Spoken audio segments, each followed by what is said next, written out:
So I decided just to create something since I had a little bit of hamburger left, and I have these like Pillsbury dough, like biscuits. I don't know if it's Pillsbury dough, if it's a store brand, either one. So I decided I'm just going to cook some hamburger and put some onion, a little bit of mushroom, and just season it with salt, pepper, garlic salt. So I added just a little bit of mushroom. I just chopped it up kind of fine. What I was thinking of doing is I'm just going to use the Pillsbury dough biscuit. I'm going to flatten it out and then stuff it with the hamburger and put some cheese inside and bake it just to make a quick, lunch snack or whatever you want to use it for. If you want to do it for a snack, lunch, even dinner, make it with a salad. That would be good. I want to add some salt and pepper and garlic salt to taste. So I went ahead and added the salt and pepper and everything. I'm just going to use my little tool here and kind of break up the hamburger here. I had put this on a little too high of a heat to warm up the pan. So when I put the hamburger, it started to stick right away. I had to turn it down. So I'm going to let this cook a little bit. I was debating if I wanted to put a little ketchup so it's kind of like a little stuffed hamburger. So I'm still debating. We'll see. So I went ahead and I sprinkled just a little tiny bit of Worcestershire sauce, however you call it. Just the store brand. Just a few little drops. I am going to put some ketchup because I want to use what I have, and there's not too much ketchup in here. So I went ahead and turned the heat all the way down to low, and I mixed just a little bit of ketchup that was left. This way I'm not throwing so much food away. I haven't been doing like the Mexican dishes or some of the other stuff my grandma did because my mom got her health was just going downhill, and she fell and broke her hip, and then sorry, I don't want to cry, but she just passed away recently, so we just laid her to rest a couple weeks ago. So I haven't been cooking as much, so now I gotta cook for one. So I'm trying to learn the recipes for one person, since my grandma used to cook for the whole family, which was a lot of people. It was for her and her husband and her younger daughter, and then me and my mom and dad, and then her older daughter, and her husband and their kids.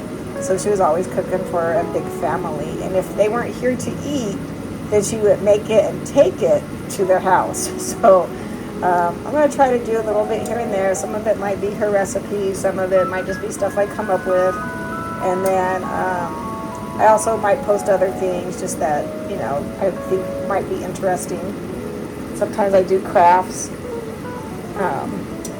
or if I see something at the store, or if I'm out in nature, I might make a video of that. So it just depends.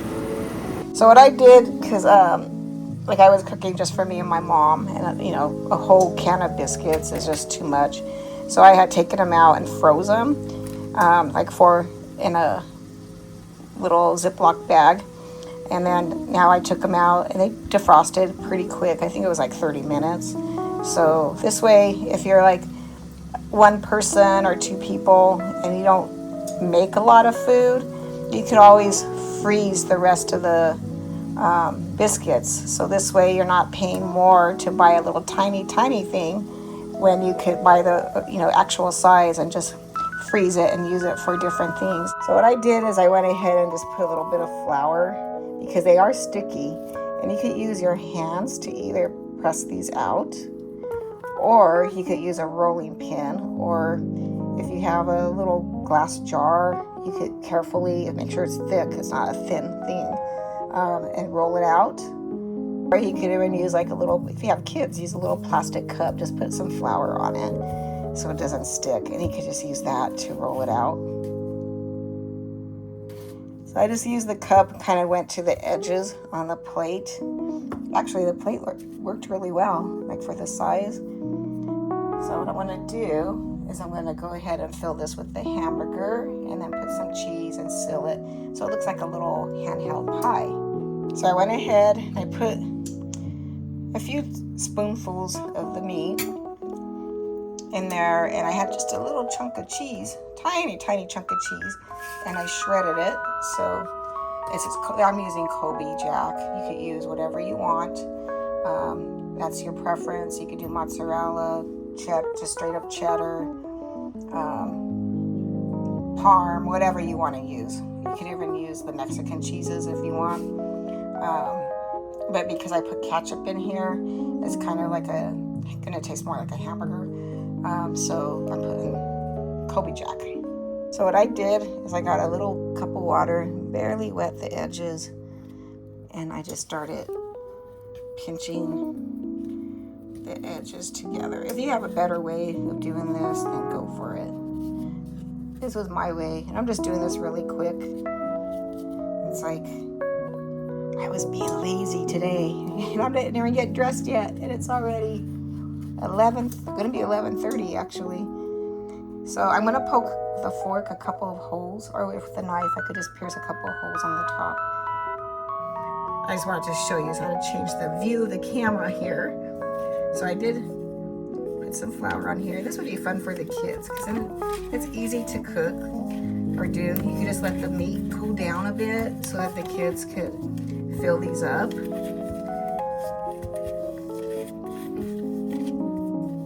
Kind of turning the plate around and rolling this out. Let's see, let's get some more flour. There we go. And I'm just using the paper plate because I'm only making 2 right now, so I didn't want to pull out all kinds of dishes to be cleaning. Okay. And you can also use your hands if you don't want the kids to do this with a cup, or you don't have something that's going to work good for them, or maybe they just can't do it. They can use their little hands and press it out. In fact, my grandma, when she would make tortillas or buñuelos, where she's from, she called it buñuelos, but in the Native American, it's Indian bread or fry bread. A lot of times you use your hands to flatten it out and you get it and go. So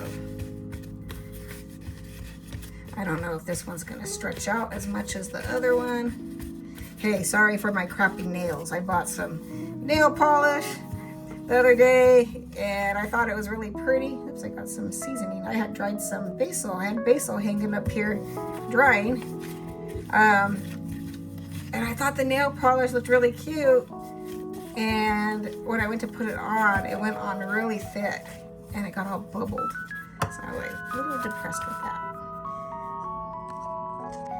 So what I'm doing is I just pull the top over and I'm using a little bit of water just to kind of get that to stick. This one, I didn't stretch the dough out as much, but I'm just have a little cup of water over here. See, that's the water. Make sure your hands are clean.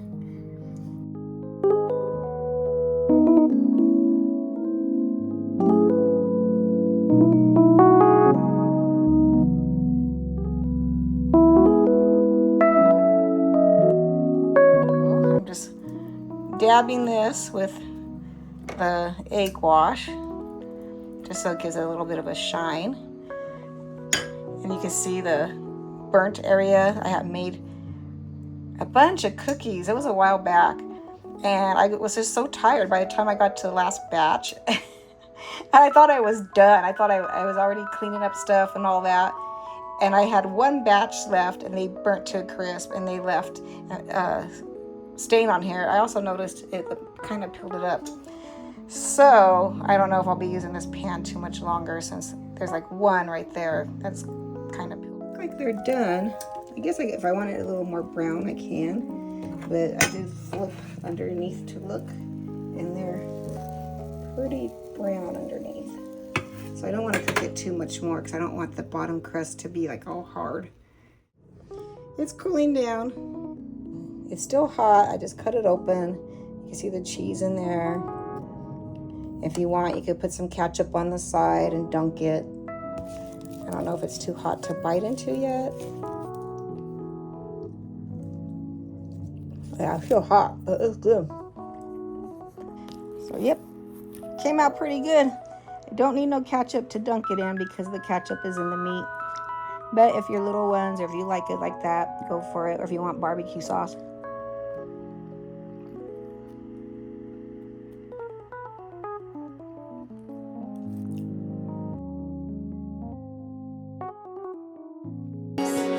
You are beautiful when you look at me. Can you feel my love? Oh, oh. Can you feel my